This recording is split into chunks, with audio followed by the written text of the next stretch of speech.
China is testing its neighbours with dragon power. What the dragon does not see, though, is that its aggression, expansionist and provocative actions are pushing neighbours to join hands against it. Take India and the Philippines, for example. New Delhi has openly extended its support for the Philippines for standing up for its sovereignty.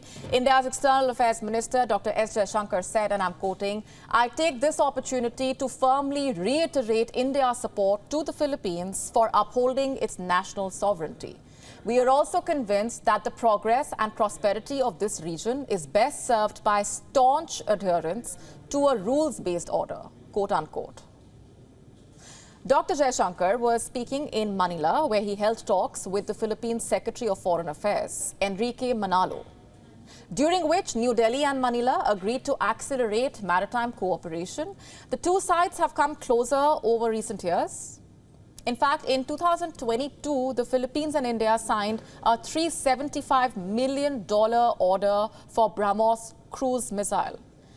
Philippines was the first country to import BrahMos, while New Delhi and Manila's growing partnership has a lot to do with defense, shared values, also commonalities.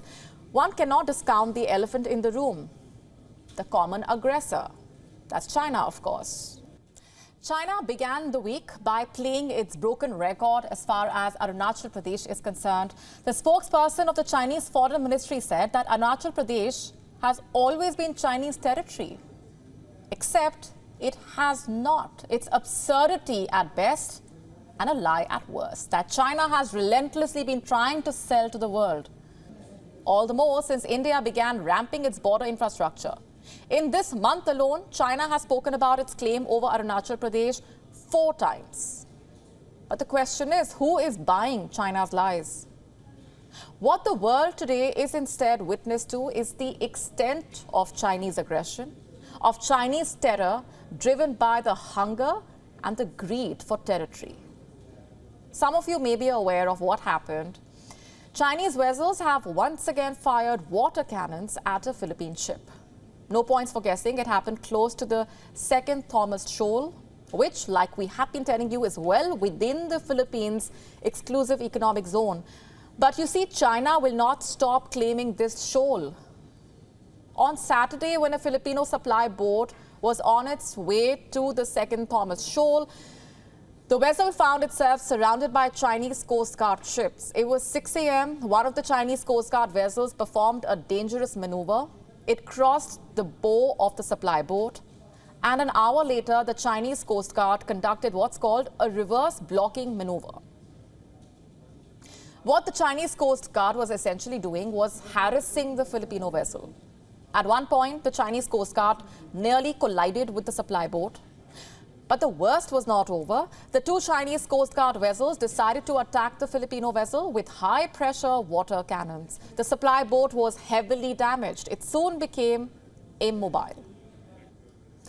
All that the supply boat was trying to do was deliver essentials and personnel to a warship that the Philippines stationed at the second Thomas Shoal in 1999.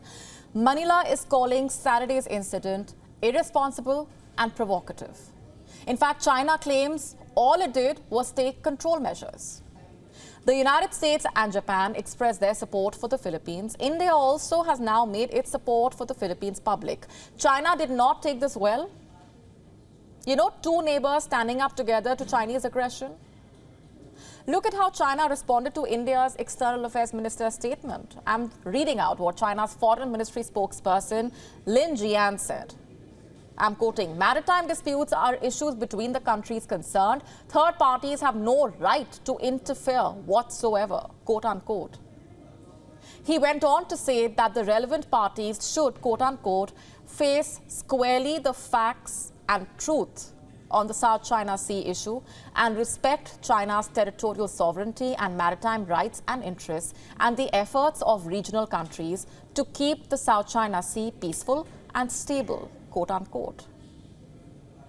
You see, there is no doubt that countries in the Indian Ocean, countries in the South China Sea and in the East China Sea are doing their bit, sometimes even going out of their way to ensure peace and stability in the region. But China claims to be part of the same club. What has it done to ensure peace in the region is the question. If anything, it has also added to the regional tensions, be it at sea or on land. In fact, following Saturday's incident, the armed forces of the Philippines said, and I'm quoting here, the systematic and consistent way in which China continues to carry out these illegal and irresponsible actions belies its hollow claims to peace, dialogue and adherence to international law. China claims almost all of the South China Sea. In 2016, the Permanent Court of Arbitration found that China's claims have no legal basis, just like its claim over Arunachal Pradesh. It's absurd at best, delusional at worst. To stay up to speed with the latest news, download the WION app and subscribe to our YouTube channel.